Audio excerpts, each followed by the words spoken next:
Hi friends, good morning, welcome to smart GK tricks. Friends, मैं दीपक शर्मा।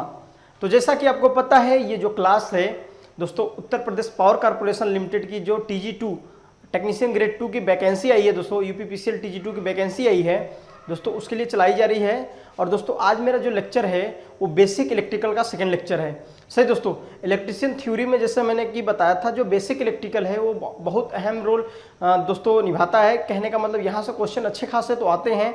सबसे पहले electricity का ये न्यू है, क्योंकि आप बेसिक इलेक्ट्रिकल के बारे में जितने अच्छी तरह से पढ़ेंगे, आगे जो भी सब्जेक्ट जाए, इलेक्ट्रिकल मशीन हो, पावर सिस्टम हो दोस्तों, वो इलेक्ट्रॉनिक्स हमारी जो क्लास रेगुलर चल रही है दोस्तों, उसको पढ़ना हो तो आपको हेल्पफुल रहेगा।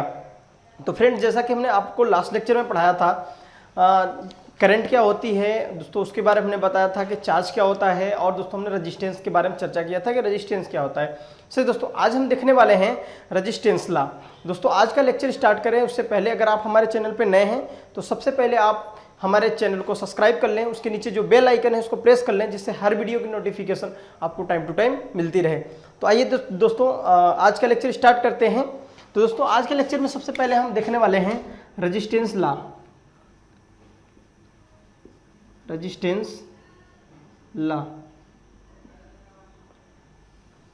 देखिए दोस्तों, हिंदी में अगर लिखना हो तो इसको लिखेंगे प्रतिरोध का नियम। प्रतिरोध का नियम। देखिए फ्रेंड्स, प्रतिरोध का नियम, उससे पहले रेजिस्टेंस क्या था हम थोड़ा चर्चा करेंगे। दोस्तों हमने जैसा कि बताया था, इसका फोटो जो होता है कुछ ऐसा होता है, ऐसे वही खींच मेरा फोटो वाला है। This is are. सर इसको दोस्तों इसको हम डिनोट करते हैं आर अक्षर से। सही दोस्तों, अगर यूनिट की बात की जाए, रेजिस्टेंस की जो यूनिट होती है दोस्तों, यूनिट होती है ओम। सही दोस्तों, ये कई बार आपसे पूछ सकता है कि रेजिस्टेंस का मात्रक क्या होता है। उसके बाद दोस्तों बात करें कि रेजिस्टेंस है क्या, यानी दोस्तों किसी भी मटेरियल का वह गुण जो धारा का अपोज करता हो, धारा का विरोध करता है। यानी कैसे डेफिनेशन देंगे, प्रतिरोध किसी भी पदार्थ का वह गुण है जो धारा के मार्ग में रुकावट उत्पन्न करता है। कहाँ? प्रवाह के, यानी करंट फ्लो का अपोज करता है। सिंपल सी बोलना है आपको कि धारा प्रवाह का विरोध करता है, उसे हम रेजिस्टेंस कहते हैं। दोस्तों ये रेजिस्टेंस तो आपको समझ में आ गई, करंट का अपोजिशन करेगा। यानी किसी भी बॉडी, हमारे जैसे बॉडी है तो उसका भी रेजिस्टेंस है। अगर बात करें हमारे बॉडी का रेजिस्टेंस कितना, तो हमने आपको बताया था कि जो ह्यूमन बॉडी होता है, ह्यूमन बॉडी की अगर बात की जाए, देखिए ह्यूमन बॉडी के नॉर्मल कंडीशन में अगर बात करते हैं तो दोस्तों आपका होता है 1000 ओम, यानी 1 किलो ओम इसको लिख सकते हैं। लेकिन दोस्तों ड्राई कंडीशन में अगर आपको पूछे तो 1 लाख ओम लिख सकते हैं, 1 लाख ओम। ठीक है, तो आप इस तरह से 2 पॉइंट्स आप इसको नोट कर सकते हैं। मैंने कि लास्ट लेक्चर में ये बातें हमको बताया था। सही दोस्तों, तो हर एक चीज़ का हो सकता है, जैसे इंसुलेटिंग मटेरियल है उसका भी रेजिस्टेंस इनफाइनाइट होता है। तो आइए देखते हैं कि जो रेजिस्टेंस है, हमने तो ये बातें समझा कि रेजिस्टेंस जो है करंट का अपोज करता है, लेकिन ये इसके नियम है। हर इंसान होता है ना, उसके कुछ नियम होते हैं, सुबह कितने बजे उठना है, फिर ड्यूटी जानी है, तो उसी तरह ये रेजिस्टेंस साहब है तो इनका भी कुछ नियम है। तो उस नियम को आज देखते हैं। तो लिखना सबसे पहले आपको, थ्योरी पे हम ज़्यादा नहीं जाएंगे, कि किसी भी पदार्थ का रेजिस्टेंस निम्न बातों पर निर्भर करता है। इस बात को आप लिख लीजिए। आगे देखते हैं कौन सी निम्न बातें हैं। सबसे पहले नेचर ऑफ मटेरियल, क्या लिखेंगे? Nature of material. देखिए दोस्तों, पदार्थ की प्रकृति पर, किसको लिखेंगे? पदार्थ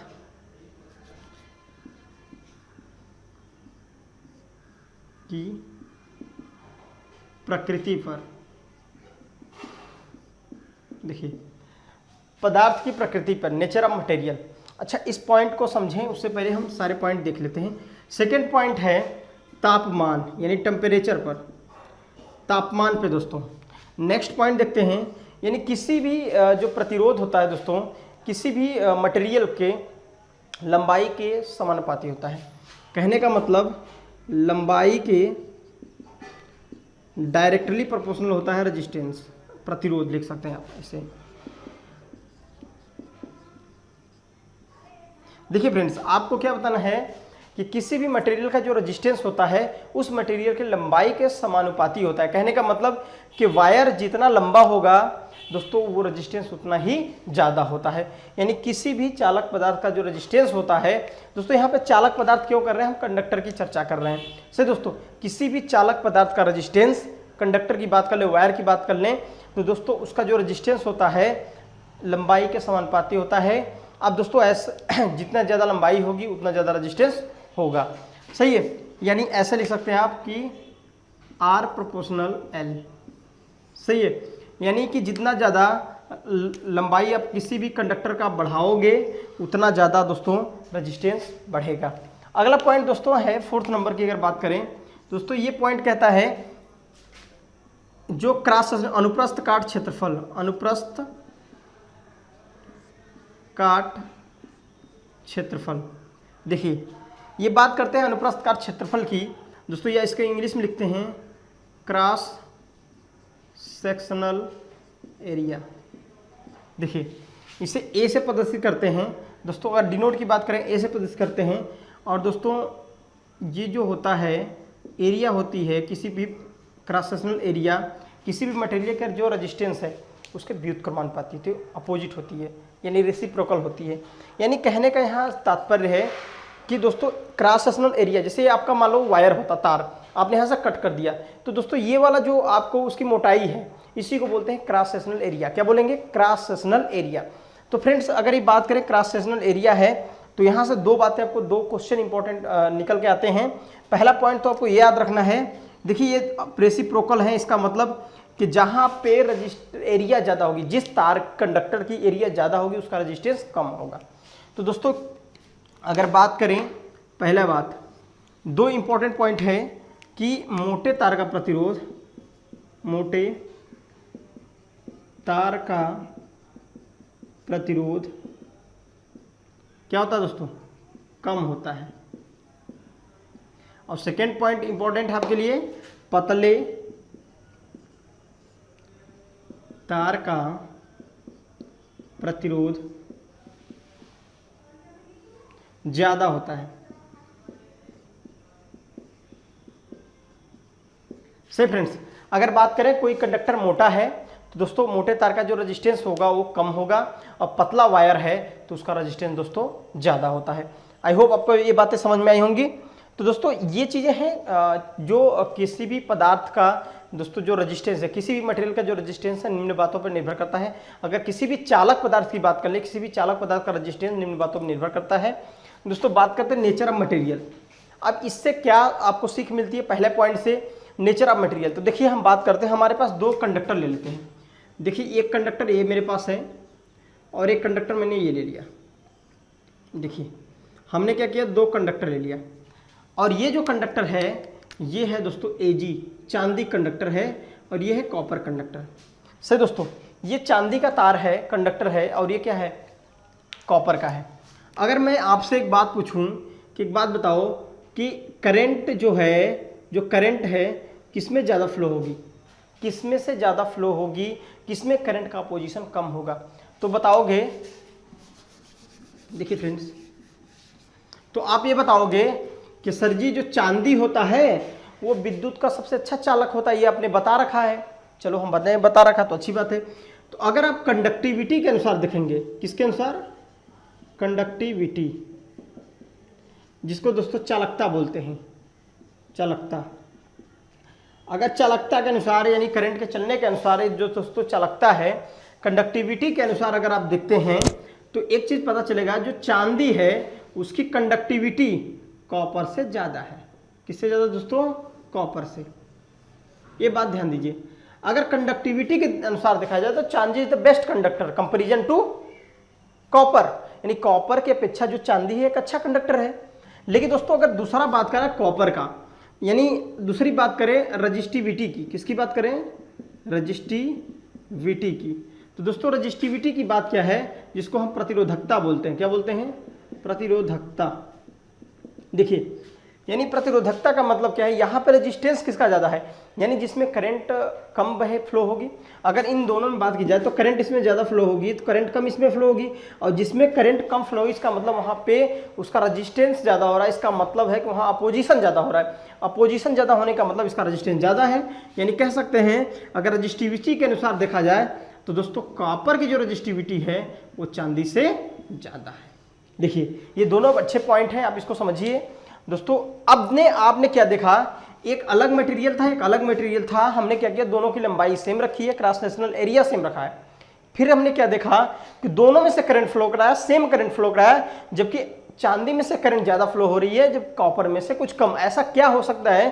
तो इसमें अपोजिशन ज्यादा हो रहा है, उसमें अपोजिशन कम हो रहा है। आई होप आपको समझ में आया कि अलग अलग मटेरियल की, अगर दोस्तों यहां पे हमने रबड़ ले लिया होता तो दोस्तों रबड़ का जो रेजिस्टेंस इनफाइनाइट होता है, उसमें करंट कोई फ्लो ही नहीं होगी। समझ में आया? रबड़ तो कुचालक हो जाता है, इंसुलेटर होता है। अगर दोस्तों हमने इतना लंबा रबड़ ले लिया होता, प्लास्टिक ले लिया होता दोस्तों, सिरेमिक ले लिया होता, माइका ले लिया होता, तो उसमें से करंट तो फ्लो नहीं होती ना। क्यों नहीं होती? बिकॉज ऑफ कि ये जो होता है इंसुलेटिंग मटेरियल होता है। तो आपको क्या समझ में आया, यानी किसी भी मटेरियल का जो रेजिस्टेंस होता है, सबसे पहले उसकी मटेरियल के नेचर पर डिपेंड करता है, वो किससे बनी हुई है। आई होप आपको ये बात समझ में आई। अब दूसरी बात देखते हैं दोस्तों, टेम्परेचर यानी तापमान। लिख सकते हैं टेम्परेचर। आपको पता है इस समय गर्मी में टेम्परेचर क्या चल रहा है। देखिए तो दोस्तों तापमान पे कैसे डिपेंड करता है रेजिस्टेंस। तो आपको मैंने एक बात पढ़ाया था, अगर कोई कंडक्टिंग मटेरियल है यानी चालक है, तो दोस्तों चालक का जब हम टेम्परेचर इंक्रीज कराते हैं, रेजिस्टेंस इंक्रीज हो जाता है। लेकिन हमारे पास अगर वो इंसुलेटिंग मटेरियल हो, तो इंसुलेटिंग मटेरियल का अगर हमने क्या किया, दोस्तों अगर आप टेम्परेचर इंक्रीज कराया तो रेजिस्टेंस डिक्रीज हो जाता है। अगर दोस्तों वही बात करें कि सेमी कंडक्टर मटेरियल जैसे सिलिकॉन और जर्मेनियम होते हैं, सेमी कंडक्टर मटेरियल है, तो उसका भी अगर दोस्तों हम ताप बढ़ाते हैं तो दोस्तों वहां भी रेजिस्टेंस फाइनली डिक्रीज होता है। तो आपको क्या समझ में आ रहा है कि अगर अलग अलग मटेरियल के लिए जो दोस्तों रेजिस्टेंस है वो अलग अलग हो जा रहा है टेम्परेचर इंक्रीज कराने से। तो दोस्तों आपको आई होप समझ में आया होगा कि टेम्परेचर भी डिपेंड करता है रेजिस्टेंस को कम या ज्यादा करने में। सही दोस्तों, तो आई होप सेकंड पॉइंट भी आपको समझ में आई होगी। थर्ड पॉइंट दोस्तों है लंबाई के डायरेक्टली प्रोपोर्शनल होता है रेजिस्टेंस, या रेजिस्टेंस के डायरेक्टली प्रोपोर्शनल होता है लंबाई। सही दोस्तों, आर प्रोपोर्शनल लेल कर सकते हैं, यानी ऐसे लिख सकते हैं। जब से ऐसा लिखा तो इसको लिख दीजिए प्रतिरोध, और दोस्तों ये हो जाएगा हमारा लंबाई। सही फ्रेंड्स, यानी जो लंबाई के डायरेक्टली प्रोपोर्शनल होता है रेजिस्टेंस। ऐसा मैंने क्यों लिखा, क्योंकि इसके बढ़ाने पे ये चेंज हो रहा है ना, इसीलिए मैंने इसको पहले लिख दिया। सही दोस्तों, समझिए। तो यहाँ पे बात आती है दोस्तों कि लंबाई, जितना ज़्यादा लंबाई रहेगी उतना ज़्यादा रेजिस्टेंस होगा। यानी लंबे तार का रेजिस्टेंस ज़्यादा और पतले कम, जैसे लंबाई कम कर दें तो रेजिस्टेंस उसका कम हो जाएगा। अगर क्वेश्चन ऐसे पूछा जाए कि एक 4 मीटर वायर का रेजिस्टेंस 2 ओम है, 4 मीटर जो वायर है उसका रेजिस्टेंस 2 ओम है, या कुछ समथिंग दिया हुआ है, अगर उसकी दूना कर दिया जाए दोस्तों, उसकी लंबाई को क्या कर दिया जाए, दूना 8 कर दिया जाए, तो उसका रेजिस्टेंस क्या होगा, वो भी दूना हो जाएगा, क्योंकि दोस्तों डायरेक्टली प्रोपोर्शनल है, वो भी 4 हो जाएगा। दोस्तों ये बात समझना है आपको डायरेक्टली कि आप जितना लंबा वायर करेंगे, कंडक्टर करेंगे दोस्तों, उतना ज़्यादा रेजिस्टेंस इंक्रीज होगा। दूसरी बात, जितना मोटा वायर करेंगे उतना कम रेजिस्टेंस होगा। यानी मोटे तार का रेजिस्टेंस, सिंपल सी बात है, आपने देखा है कि मोटे तार का जो रेजिस्टेंस होता है बहुत कम होता है, इसलिए करंट ज़्यादा फ्लो होती है। तो आई होप ये बातें आपको समझ में आई होंगी। आगे देखते हैं दोस्तों, इनके एनालिसिस करते हैं कि ये दोनों हमने जो इक्वेशन माना है इससे क्या निकल के आता है। आइए फ्रॉम 1 और 2 इक्वेशन से देखते हैं क्या चीज़ हमें मिलती है। आइए देखते हैं। तो फ्रेंड्स, जैसा कि हम बात करते हैं, इक्वेशन फर्स्ट हमारी क्या थी, R directly proportional to L, मतलब लंबाई बढ़ाओगे तो रेजिस्टेंस बढ़ेगा, और इक्वेशन फर्स्ट थी। और are inversely proportional to 1/a, यानी अगर आपने एरिया बढ़ाया कंडक्टर का तो रेजिस्टेंस डिक्रीज होगा। सही दोस्तों, अगर देखें from equation first and second, अगर दोस्तों इक्वेशन फर्स्ट और सेकेंड की स्टडी किया जाए तो दोस्तों आपको मिलेगा R directly proportional to L/A। सही है। इसके आगे कुछ और इसका प्रोपोर्शनली हटाएंगे प्रोपोर्शनल को तो कांस्टेंट मिलेगा R = ρL/A। अब ये रोने वाले साहब कहाँ आ गए हैं, अब ये रोने वाले साहब कहाँ से आ गए, देखिए इनको बोलते हैं रो। क्या बोलते हैं दोस्तों, रो। आप लिख सकते हैं रो, हम आपको रोने के लिए नहीं बोल रहे हैं, ये इनका नाम है रो।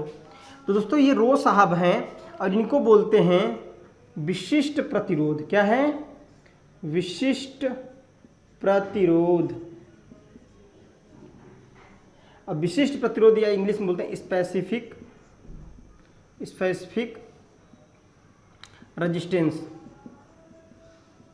सही दोस्तों, इसको स्पेसिफिक रेजिस्टेंस या फिर विशिष्ट प्रतिरोध के नाम से जाना जाता है। तो दोस्तों यहाँ पे विशिष्ट प्रतिरोध का यूनिट पूछता है और ये होता क्या है इसके बारे में चर्चा करते हैं। तो दोस्तों अगर इसकी यूनिट की बात की जाए, रेजिस्टेंस की आपको पता है यूनिट ओम होती है, लेकिन यहाँ रो की बात की जाए तो आप इसको पक्षांतर करेंगे तो रो बराबर हो जाएगा RA/L। देखिए दोस्तों R का जो यूनिट होती है वो रेजिस्टेंस की ओम होती है, आपको पता है एरिया है, और किसी भी एरिया का जो क्षेत्रफल होता है दोस्तों उसका मीटर स्क्वायर में मेजर करते हैं। कैसे? Metre square upon metre. लंबाई को किस में मेजर करेंगे? मीटर में। दोस्तों मीटर से एक मीटर कैंसिल करना है तो आप जाएगा ओम मीटर। क्या हो जाएगा? ओम मीटर। यानी आपको एक चीज़ मिला कि जो विशिष्ट प्रतिरोध है, विशिष्ट प्रतिरोध यानी फ्रेंड्स विशिष्ट प्रतिरोध यानी रो का जो यूनिट होती है, यूनिट ये होती है ओम मीटर। क्या होती है? ओम मीटर।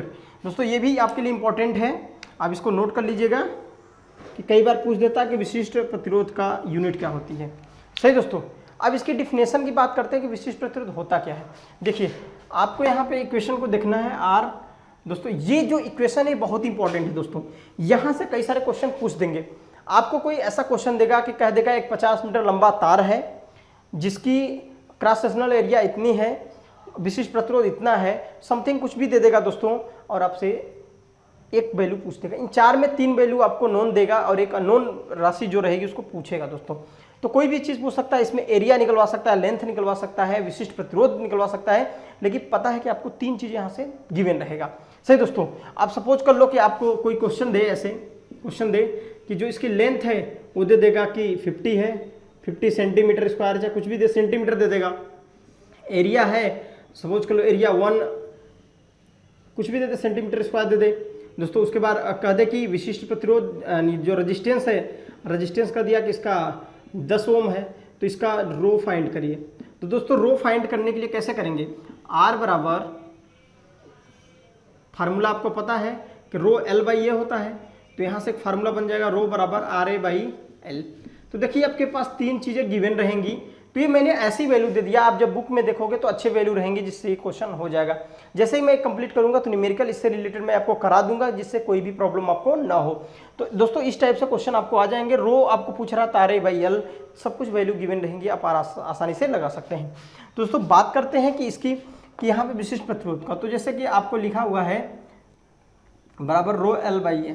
देखिए अगर मैंने लंबाई 1 मान लिया मीटर और एरिया 1 mm स्क्वायर या मीटर स्क्वायर मान लिया कुछ भी, सही दोस्तों, तो जब लंबाई भी एकांक लंबाई एकांक क्षेत्रफल अगर मान लिया हमने, तो दोस्तों यहाँ पे 1 रख दिया तो R बराबर रो आ जाएगा।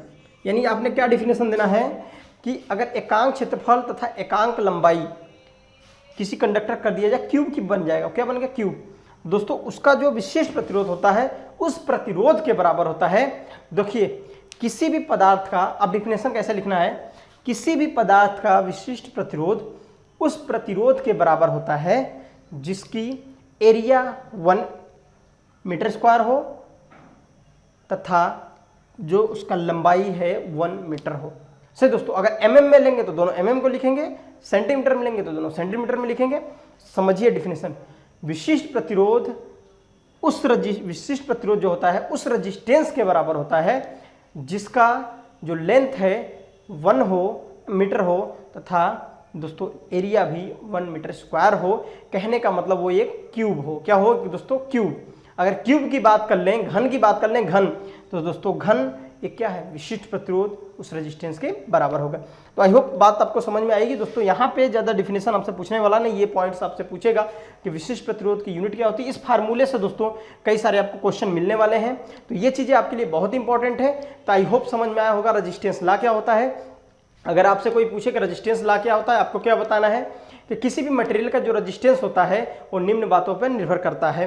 या किसी भी चालक पदार्थ का जो प्रतिरोध, अगर कंडक्टर के वाइज लिखना चाहे तो किसी भी चालक पदार्थ का जो रेजिस्टेंस होता है निम्न बातों पे निर्भर करता है। कंडक्टर की, क्योंकि दोस्तों यहाँ पे हम इलेक्ट्रिसिटी पढ़ रहे हैं तो कंडक्टर कहना सही है। यानी किसी भी कंडक्टर का जो दोस्तों रेजिस्टेंस होता है निम्न बातों पर निर्भर कर रहा है। सबसे पहली बात हमने बताया था कि उस मटेरियल पे डिपेंड करेगा जिससे वो बना है। दूसरी बात दोस्तों किस पे डिपेंड करेगा कि उसकी टेम्परेचर पे, ताप पे, कितना ज़्यादा टेम्परेचर बढ़ा रहे हैं उतना ज़्यादा रेजिस्टेंस भी इंक्रीज करता है। तीसरी बात करते हैं दोस्तों कि लंबाई पे, आप वायर को जितना लंबा करोगे, जितना वायर लंबा उसका रेजिस्टेंस उतना ही ज़्यादा। और चौथी बात जो दोस्तों थी वो थी कि वायर के जो क्रॉस सेक्शनल एरिया यानी मोटाई जो होती है वायर की दोस्तों, उसके विद्युत कर्मानुपाती, यानी मोटा अगर तार है तो उसका रेजिस्टेंस कम होगा और पतला तार है तो उसका रेजिस्टेंस ज़्यादा होगा। आई होप ये पॉइंट्स आपको समझ में आए होंगे। अगला टॉपिक दोस्तों हम देख रहे हैं ओम्स लॉ, ओम का नियम। बड़ा इंटरेस्टिंग है, इसीलिए दोस्तों आप लगे रहिए। और दोस्तों एक बात, अगर आपको हमारी वीडियो अच्छी लगे, कॉन्सेप्ट अच्छा लगे तो प्लीज़ दोस्तों एक लाइक तो बनता है, एक लाइक और एक कमेंट तो जरूर करा करें, क्योंकि कोई भी टीचर जब पढ़ा रहा है तो उसको फीडबैक देना बहुत ही जरूरी होता है। आइए अगला टॉपिक देखते हैं, ओम्स लॉ। देखिए फ्रेंड्स, अगला टॉपिक देखने जा रहे हैं ओम्स का नियम।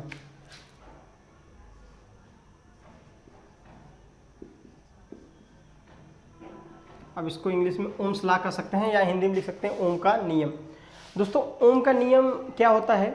जर्मन के साइंटिस्ट थे ओम साहब। कहाँ के थे? जर्मन के।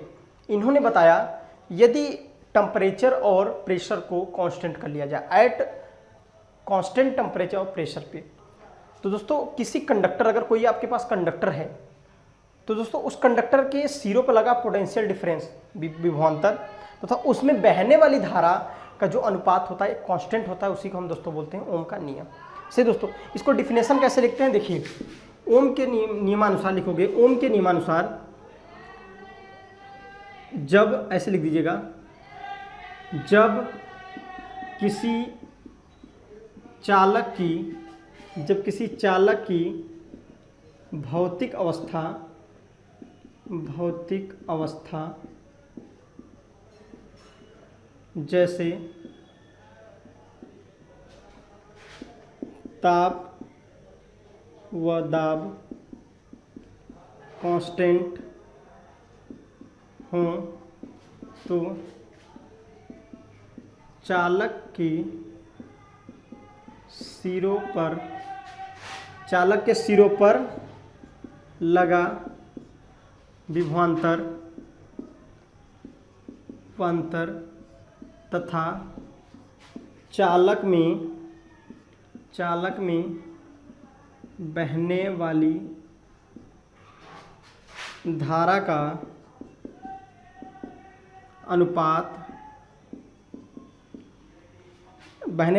अनुपात एक कांस्टेंट होता है। क्या होता है फ्रेंड्स? कांस्टेंट होता है। सही दोस्तों, जिसे ओम्स का नियम कहते हैं।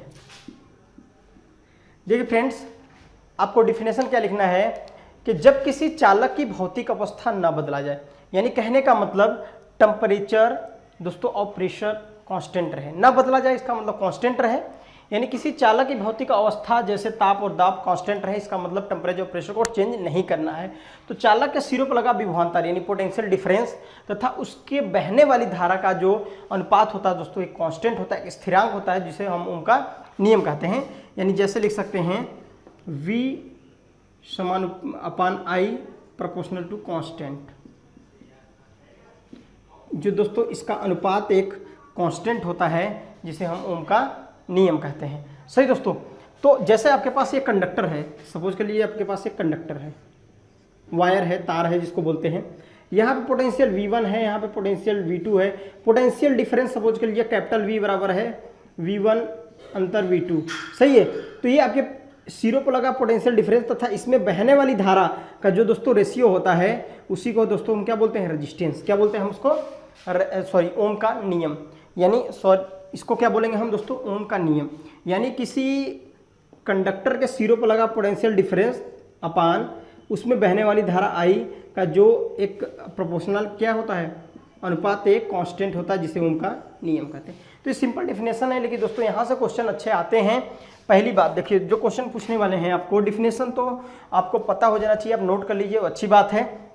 देखिए, अब ओम का नियम V समानुपाती I होता है या I समानुपाती V होता है। अब यहाँ पे क्वेश्चन उठता है कि जो ओम का नियम होता है V समानुपाती I होता है कि I समानुपाती V। कई जब हाई स्कूल में पढ़ रहे होंगे आप दोस्तों, हाई स्कूल में आपको पढ़ाया जाता है कि V समानुपाती I होता है। वहाँ पे आपको बुक में लिखा होगा कि जो ओम का नियम है V directly proportional to I। लेकिन दोस्तों जैसे ही आप आगे क्लास में पढ़ेंगे, इंजीनियरिंग क्षेत्र में आते हैं, तो आपको ये रिलेशन पढ़ाया जाता है, नहीं I प्रोपोर्शनल V है। तो आपको डिपेंड कौन सा सही है।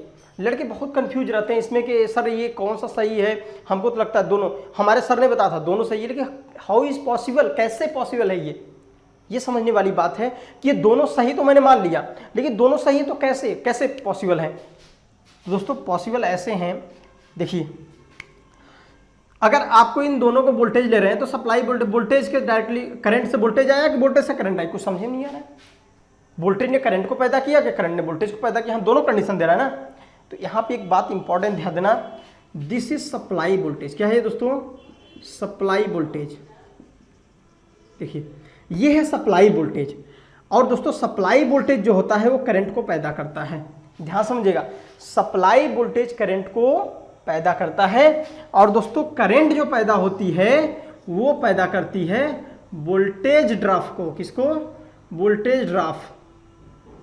दोस्तों अब ध्यान देना इस बात को, वोल्टेज ड्रॉप को, यानी जब दोस्तों बात करें कि जब सप्लाई वोल्टेज होता है वो करंट को पैदा करता है। जैसे सपोज कर लीजिए ये हमारे पास एक बल्ब है, और इस बल्ब के अकॉर्डिंग दोस्तों हमने क्या किया, ये एक सोर्स से एक बैटरी है, इससे कनेक्ट कर दिया।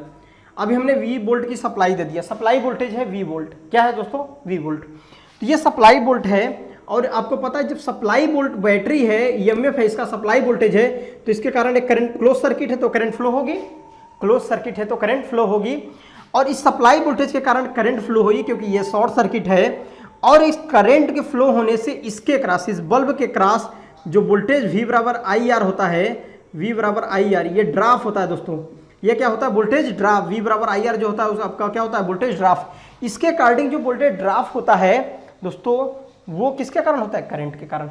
तो ये बात समझना आपको कि सप्लाई वोल्ट, यहाँ पे V का मतलब है सप्लाई वोल्टेज, और यहाँ V का मतलब है वोल्टेज ड्रॉप है। बहुत इंपॉर्टेंट है, इस चीज को आप नोट कर लीजिए दोस्तों। ये बहुत कंफ्यूजन लड़के रहते हैं कि सप्लाई वोल्टेज के कारण करंट आती है और करंट के कारण वोल्टेज आता है। कहने का मतलब दोनों रिलेशन सही है, सिर्फ आपको समझना है कि यहाँ पे इसका मतलब क्या है और यहाँ पे इसका मतलब क्या है। दोस्तों आई होप आपको ये बातें समझ में आई होंगी। और दोस्तों बात करते हैं कि ओम्स का नियम का एक तरीका है, आप ट्रिंगल बना लीजिए ऐसे, इससे आप याद कर सकते हैं। देखिए आपको यहाँ V लिखना है, यहाँ I लिखना है और R लिखना है। देखिए इससे 4 फार्मूले आपके पास मिल सकते हैं। देखिए अगर आपको V चाहिए तो V बराबर होता है दोस्तों, ये देखिए दोनों साथ में है तो ऐसे साथ में लिख दीजिए IR। V बराबर क्या हो गया? IR। दोस्तों अगर I चाहिए I, तो I बराबर इस I को बंद करिए, देखिए V अपन R, ऊपर V है नीचे R है। तीसरा दोस्तों अगर आपको R चाहिए तो देखिए अगर ये R चाहिए तो इसको क्लोज करिए, V अपन I। क्या हो जाता है दोस्तों? V upon I। तो ये 3 फार्मूले आपको मिल जाते हैं दोस्तों। ये तीनों फार्मूले भी ओम के नियम के ही हैं। सही दोस्तों, तो आप इस तरह से स्ट्रिंग आप याद नहीं कर पा रहे तो स्ट्रिंगल को याद रखना, यहाँ पर रटने की जरूरत नहीं है। आपको पता है कि आई चाहिए तो आई को बंद करिए, V अपन R। देखिए V ऊपर है, आप कह सकते हैं अंश और हर। सही दोस्तों, तो इस तरह से आप इसको याद कर सकते हैं। यहाँ से भी क्वेश्चन आता है, कह देगा कोई कंडक्टर है जिसमें 2 एम्पियर की करंट फ्लो हो रही है। सही दोस्तों, और उसको 5 वोल्ट या 10 वोल्ट की सप्लाई से जोड़ा गया है, तो दोस्तों उसका टोटल वोल्टेज रेजिस्टेंस कितना होगा। दोस्तों यहाँ इस फार्मूले से भी कई सारे क्वेश्चन आते रहते हैं। जैसे हम एग्जांपल के रूप में देखना चाहें तो अगर दोस्तों देखिए, अगर फ्रेंड्स हम एग्जांपल के रूप में एक क्वेश्चन देखना चाहें तो देखिए कैसे देखते हैं। देखिए फ्रेंड्स, अगर हम क्या बात करें कि एग्जांपल के रूप में क्वेश्चन देखना चाहें तो इसमें इस फार्मूले पे क्वेश्चन कैसे आता है। ऐसा क्वेश्चन देगा, कहता किसी कंडक्टर में, जैसे ये आपका कंडक्टर है ना, तार वायर साहब हैं, और दोस्तों इसमें कह रहा है कि जो करंट फ्लो हो रही है 2 एम्पियर की हो रही है। कितनी हो रही है? 2 एम्पियर की। और इसको कितने पोटेंशियल डिफरेंस से जोड़ा गया है? इसको दोस्तों जोड़ा गया है 10 वोल्ट की पोटेंशियल डिफरेंस को दिया गया है, यानी पोटेंशियल डिफरेंस करने का मतलब वोल्टेज दिया गया है। सही दोस्तों, 10 वोल्ट की सप्लाई है, तो अब पूछ रहा है कि जो वायर है, इस वायर का जो रजिस्टेंस है वो कितना होगा, यानी कितना ये वायर जो रजिस्टेंस कितना है जो करंट को रजिस्टर करेगा। तो दोस्तों आपको देखिए यहाँ फार्मूला R चाहिए, तो R बराबर आप लिखोगे V अपन I। V आपके पास 10 है, I आपके पास कितना है? 2 है, तो R कितना होगा? 5 एम्पियर। कितना होगा? 5 ओम। रजिस्टेंस का मात्रा क्या होता है दोस्तों? ओम। तो इस तरह से आप फाइंड कर सकते हैं। तो ये चीज़ें बहुत ही आसान है। इससे रिलेटेड आपके आईटीआई में क्वेश्चन आने की बहुत ज़्यादा उम्मीद है। जो यूपीपीसीएल की वैकेंसी इस फार्मूले से रिलेटेड दोस्तों एक क्वेश्चन आपको मिल सकता है। तो आई होप आपको ये बातें समझ में आई होगी। आइए देखते हैं जो ओम्स का नियम है, ग्राफ वाइज समझते हैं कि ओमिक कंडक्टर एक होता है नॉन ओमिक कंडक्टर। तो देखते हैं बाय द ग्राफ, इसको समझने की कोशिश करते हैं ओम्स के। देखिए फ्रेंड्स, हम देखने जा रहे हैं ग्राफ किसका, ओम्स के नियम का ग्राफ वाइज समझने कर रहे हैं।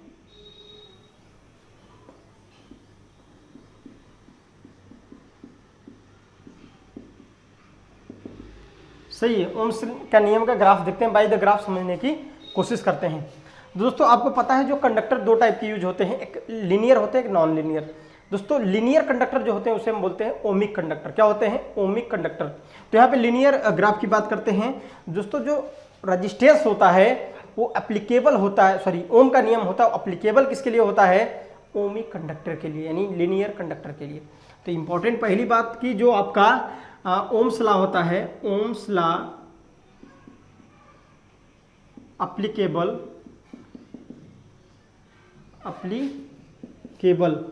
ओम का नियम जो एप्लीकेबल होता है किसके लिए? देखिए आपका ओम का नियम पहली बात कि ओमिक कंडक्टर के लिए, ओमिक कंडक्टर हो, और दोस्तों बोलते हैं लीनियर के लिए, किससे? Linear conductor. ठीक है, लीनियर का मतलब है कि डायरेक्टली जितना ज़्यादा वोल्टेज बढ़ाओ उतना ज़्यादा करंट भी बढ़े। तो ओम का नियम दोस्तों कहाँ? लीनियरिटी के लिए, लीनियर जो एलिमेंट हैं उनके लिए ओम का नियम पालन करता है। लीनियर कंडक्टर बोल लीजिए या फिर एलिमेंट का लीजिए, एलिमेंट। सही फ्रेंड्स, तो बात करते हैं इसके ग्राफ की, समझने की कोशिश करते हैं। ये हमारा कोई ओमिक कंडक्टर ओम्स के नियम का ग्राफ है, कुछ ऐसा बनता है। देखो फ्रेंड्स, हमने V वोल्ट ले लिया, यहाँ पे I है। सही फ्रेंड्स, और ये हमारा रजिस्टेंस है। ये ग्राफ होता है, रटा रटा है, आपने क्वेश्चन ग्राफ देखा होगा, कई बार आपको दे देगा, ये पूछेगा किसका ग्राफ है। तो एक चीज़ समझिए आप, इसको हमने यहाँ मिला दिया है, देखिए कटक कटक कटक यहाँ पे मिला दिया। ठीक है दोस्तों, हमने इसको मिलाया, मिलाने के बाद अगर बात की जाए, ये एरिया I है तो ये भी I होगी, ये एरिया V है तो ये भी V होगी, कोई दिक्कत ही नहीं है। जब ये एरिया I है तो ये भी I होगी, और ये एरिया V है तो ये भी V होगा, क्योंकि V देखिए। अच्छा समझ में आया इतना सर जी बात। तो आप एक बात बताओ, जब आप कभी कोई रेखा खींचते हो उसका स्लोप क्या होता है? रेखा का स्लोप क्या होता है? स्लोप होता है दोस्तों tan थीटा। स्लोप क्या होता है? tan थीटा, इसको ढाल बोलते हैं।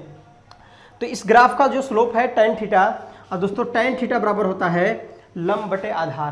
क्या होता है दोस्तों? कि लंब बटे आधार। देखिए लंब की बात की जाए तो क्या है दोस्तों? I। यहाँ पे दोस्तों एक मिस्टेक हो गया है, आपको क्या लेना है? देखिए आपको लेना है V इस पे लेना है और I यहाँ पे लेना है। सही दोस्तों, कोई दिक्कत नहीं, मैं इसको समझाने के लिए आप दोनों तरीके से आप ग्राफ ले सकते हैं, लेकिन मैं यहाँ समझाने के लिए बता रहा हूँ क्योंकि वहाँ पे अपोजिट है। आपको ये V लेना है और यहाँ पे I। सही दोस्तों, हम कंडक्टर की बात कर रहे हैं, तो बात कर रहे हैं कि यहाँ V है और ये I है, तो लंब कितना होगा दोस्तों? ये लंब होगा, लंब है V अपन I, आधार क्या है? I। तो दोस्तों स्लोप tan थीटा बराबर V अपन I, या इसी को दोस्तों बोलते हैं R। क्या बोलते हैं? R। तो बाई द ग्राफिकल भी देख सकते हैं कि V upon I equal to R होता है। दोस्तों ये कैसे? बाई द ग्राफ आप समझने की कोशिश किया। तो ये था दोस्तों ओम्स के नियम का ग्राफ। तो कई बार आपको पूछ सकता है, तो यहाँ ध्यान दीजिएगा, V है और ये I है, tan थीटा बराबर आपने फार्मूला लंब बटे आधार रखा, लंब है आपका ये I हो जाएगा, दोस्तों लंब है आपका V, और दोस्तों ये है हमारा I, तो V अपन I दोस्तों हो गया R। तो ये कंडक्टर किसके लिए एप्लीकेबल है दोस्तों? ओमिक कंडक्टर के लिए, या फिर लीनियर एलिमेंट के लिए ओम का नियम पालन करता है। दोस्तों ये बहुत ही इंपॉर्टेंट पॉइंट्स है कि ओम का जो नियम होता है वो लीनियर रेखीय एलिमेंट के लिए ही एप्लीकेबल होता है, नॉन लीनियर एलिमेंट के लिए एप्लीकेबल नहीं होता है। तो इस बात को आपको ध्यान रखना है। अब यहाँ पे क्वेश्चन और आता है, क्या ओम्स का नियम ओनली डीसी के लिए एप्लीकेबल है? दोस्तों जैसा कि आपको बुकों में लिखा होता है कि ओम का नियम इंजीनियरिंग क्षेत्रों में सिर्फ डीसी के लिए पढ़ते हैं, तो ऐसा नहीं है। ओम का नियम दोस्तों एसी और डीसी दोनों के लिए एप्लीकेबल है। ये बहुत इंपॉर्टेंट पॉइंट है। जो ओम्स का लॉ है दोस्तों, ओम्स का नियम, ओम्स आप लिख सकते हैं ओम्स लॉ, जो दोस्तों एप्लीकेबल है for AC and DC both, AC and DC both, यानी AC और DC दोनों के लिए एप्लीकेबल है। तो इस बात को ध्यान रखना है कि जो दोस्तों आपका जो ओम का नियम होता है AC और DC दोनों के लिए एप्लीकेबल है, लेकिन ज़्यादातर बुकों में आपको मिलता है कि ओम का नियम जो होता है वो ओनली DC के लिए होता है। तो इस कॉन्सेप्ट को गलत ना समझिए, ओम का नियम AC और DC यानी अल्टरनेटिंग करंट और डायरेक्ट करंट दोनों के लिए एप्लीकेबल है।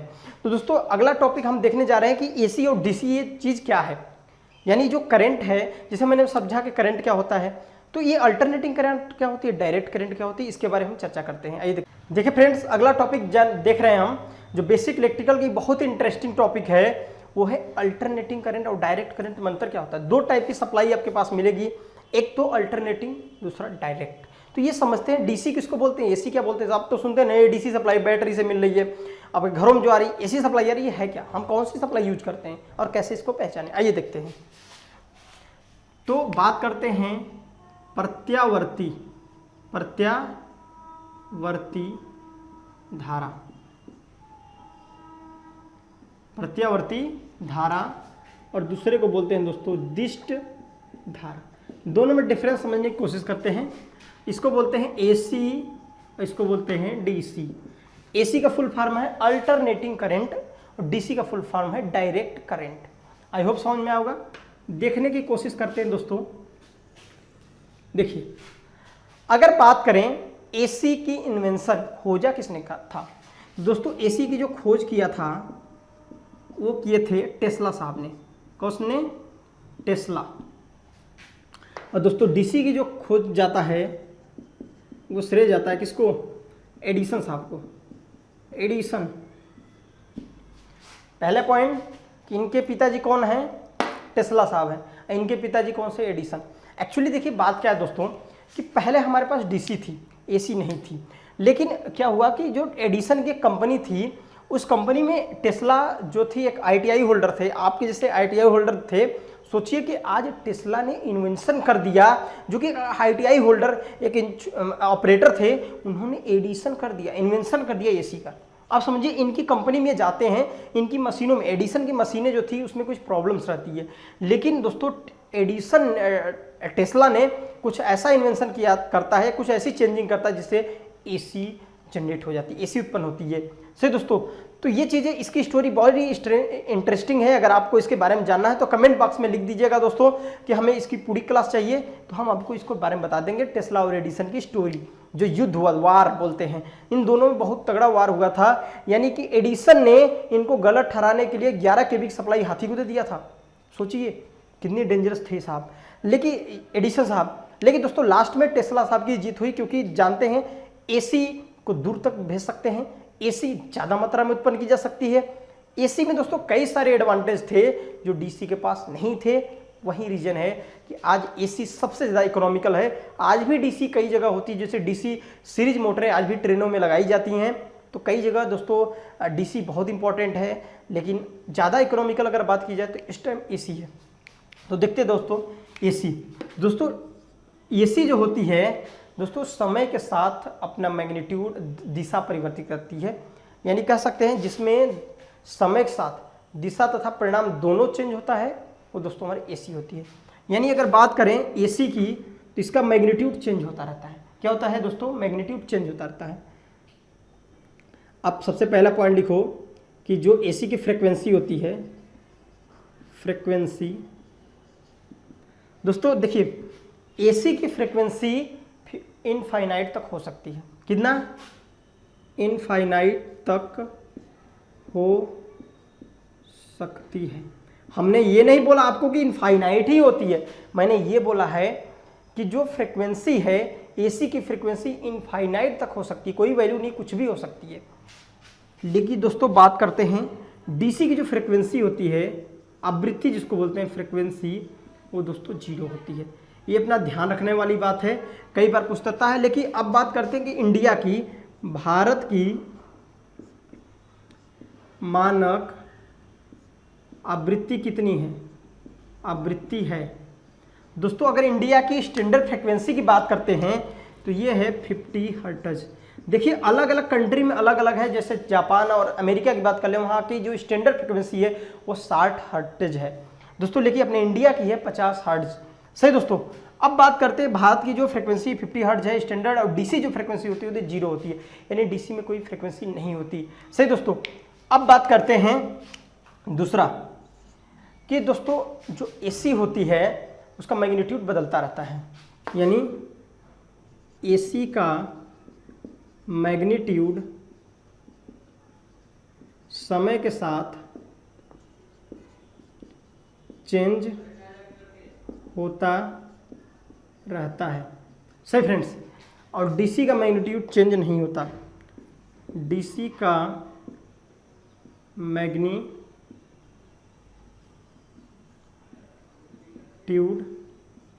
चेंज नहीं होता, मतलब समय के साथ परिवर्तन नहीं होता। सही फ्रेंड्स। अगली बात करते हैं दोस्तों कि जो एसी होती है वो साइन वेव चलती है, साइनोसोडल, यानी प्रत्यावर्ती धारा तरंग के रूप में चलती है। ऐसे लिख सकते हैं एसी साइनोसोडल चलती है, कैसी? तरंग के रूप में, तरंग के रूप में चलती है, यानी कह सकते हैं कुछ ऐसे साइनोसोडल ऐसे। दोस्तों ये साइनोसोडल वेव होता है, जब एसी पढ़ाया जाएगा तो आपको बताया जाता है ये साइनोसोडल प्लस माइनस करके चलती है। लेकिन दोस्तों डीसी होती है, अगर बात कर ले डीसी की तो डीसी लिनियर होती है, रेखीय चलती है, यानी लिख सकते हैं डीसी एक रेखा में चलती है, एक रेखा में चलती है कुछ ऐसा, यानी दोस्तों ये डीसी है।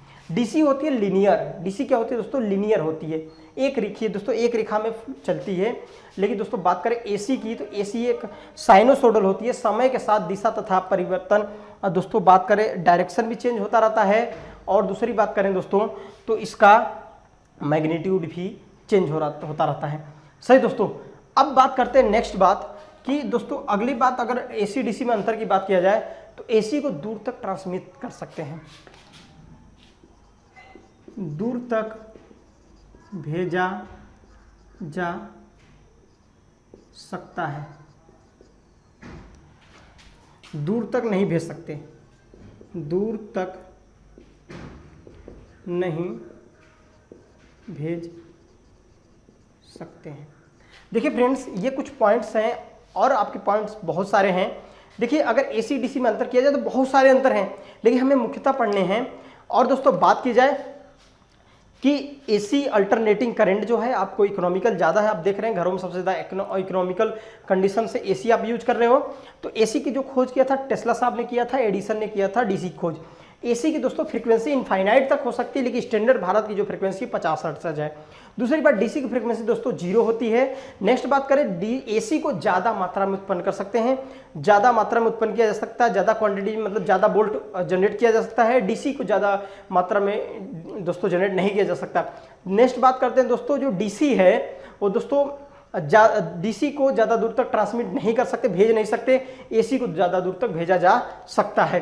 और दोस्तों बात करते हैं जो एसी है दोस्तों, एसी की जो पावर फैक्टर की अगर बात कर लें, इंपॉर्टेंट दोस्तों कई बार पूछ देता है एसी के पावर फैक्टर पीएफ की बात कर लें, पावर फैक्टर की। देखिए एसी का जो दोस्तों पावर फैक्टर होता है 0 और 1 के मिड में होता है, ये ध्यान रखना आप, 0 और 1 के मध्य में होता है। लेकिन जो दोस्तों डीसी का पावर फैक्टर होता है हमेशा 1 होता है। डीसी अगर दोस्तों पावर फैक्टर की बात करें, पावर फैक्टर की, तो डीसी का पावर फैक्टर हमेशा 1 यानी यूनिटी होता है। ये बात ध्यान रखना है आपको। ये क्वेश्चन पूछ सकता है, पावर फैक्टर को बोलते हैं दोस्तों शक्ति गुणक, आप हिंदी में लिख सकते हैं इसको बोला जाता है शक्ति गुणक। देखिए और इसको भी बोलते हैं शक्ति गुणक दोस्तों, यानी समझ लीजिए डीसी का जो पावर फैक्टर होता है वो दोस्तों यूनिटी 1 होता है हमेशा, और एसी का पावर फैक्टर दोस्तों 0 और 1 के मध्य होता है। सही दोस्तों, तो ये इंपॉर्टेंट पॉइंट्स हैं। और दोस्तों अगर बात करें कि डीसी और कुछ बहुत इंपॉर्टेंट पॉइंट्स हैं, ये देखते हैं। देखिए इनको दोस्तों मिटा दे रहे हैं हम दोस्तों, और कुछ आपके पॉइंट्स हैं। अगर जैसे बात करें जो एसी में करंट का अपोज करता है, यहां पर देखिए अगला पॉइंट, जो एसी में धारा का जो अल्टरनेटिंग करंट है, एसी में धारा का, एसी वाली धारा का लिख दीजिए, एसी वाली धारा का, यानी अल्टरनेटिंग करंट जो है एसी प्रत्यावर्ती वाली धारा का, ऐसे लिख दीजिए, प्रत्यावर्ती धारा का विरोध करता है। यानी एसी का जो अपोज करता है दोस्तों, एसी का जो अपोज करता है, अपोज दोस्तों उसे बोलते हैं इम्पीडेंस। ये बहुत इंपॉर्टेंट दोस्तों, इम्पीडेंस, इसको बोलेंगे हिंदी में प्रतिबाधा। देखिए जो एसी का विरोध करता है उसे प्रतिबाधा बोलते हैं, और दोस्तों डीसी का जो अपोज करता है, जो डीसी का विरोध करेगा उसे दोस्तों बोलेंगे रेजिस्टेंस। क्या बोलेंगे? यानी डीसी का दोस्तों जो अपोज करेगा, अपोज, उसे बोलेंगे रेजिस्टेंस। इंपॉर्टेंट है। यहाँ पे दोस्तों सहायक होता है, जो दोस्तों सहायता करता है, फ्लो करंट को प्रवाहित होने में सहायता करता है, सहायता दोस्तों हेल्प करता है, एसी को प्रवाहित होने में सहायक होता है दोस्तों, उसे बोलते हैं कंडक्टेंस। यहाँ पे क्या होता है दोस्तों? कंडक्टेंस, यानी जिसको बोलते हैं चालकता। दोस्तों इसे जी से प्रदर्शित करते हैं। और दोस्तों जी क्या होता है? जी क्या करता है कि धारा को प्रवाहित होने में सहायता करता है, लेकिन किसकी? डीसी में। सही दोस्तों, जी बराबर 1/r होता है, यानी रेसिप्रोकल होता है, करंट को अपोजिशन से बचाता है, यानी करंट को फ्लो होने में सहायता करता है। और दोस्तों अगर एसी की बात की जाए तो यहाँ पे जो हेल्प करेगा, यानी कौन सहायता करता है दोस्तों? वो करता है एडमिटेंस। क्या करेगा? एडमिटेंस। दोस्तों एडमिटेंस को y से प्रदर्शित करते हैं, y बराबर 1/z होता है। सही दोस्तों, इम्पीडेंस को यहाँ पे z से प्रदर्शित करते हैं। तो ये बातें दोस्तों ध्यान रखनी है आपको कि जो एसी धारा का जो विरोध करेगा दोस्तों उसे हम इम्पीडेंस बोलेंगे, प्रतिबाधा बोलेंगे। और दोस्तों बात करें कि जो उसको सहायक करेगा, हेल्प करेगा दोस्तों, उसे हम बोलेंगे एडमिटेंस। लेकिन डीसी में अगर बात की जाए तो जो करंट का अपोज करता है उसे रेजिस्टेंस बोलते हैं, जो करंट को प्रवाहित होने में सहायता करता है दोस्तों उसे हम कंडक्टेंस यानी चालकता बोलते हैं। क्या बोलते हैं दोस्तों? उसको हम चालकता। तो ये पॉइंट दोस्तों कुछ बहुत इंपॉर्टेंट है। आप देख सकते हैं कि अल्टरनेटिंग करंट क्या है, डायरेक्ट करंट क्या है। दोस्तों आगे हम दोस्तों इसके आगे क्लास हम कल देखते हैं। और दोस्तों उससे पहले आप से एक रिक्वेस्ट है, आपको अगर हमारा कॉन्सेप्ट अच्छा लगे और कंटेंट हेल्पफुल लगे तो प्लीज़ इसको लाइक और सब्सक्राइब करना ना भूलें। और दोस्तों इसको ज़्यादा से ज़्यादा शेयर करें, जिससे हर फ्रेंड्स आपके इसको देखें और आपका जो यूपीपीसीएल का एग्जाम है उसको क्रैक करें। और दोस्तों बहुत ही अच्छे से मेहनत करें, ईमानदारी से मेहनत करें और सिलेक्शन लें और अपना ख्याल रखें। धन्यवाद।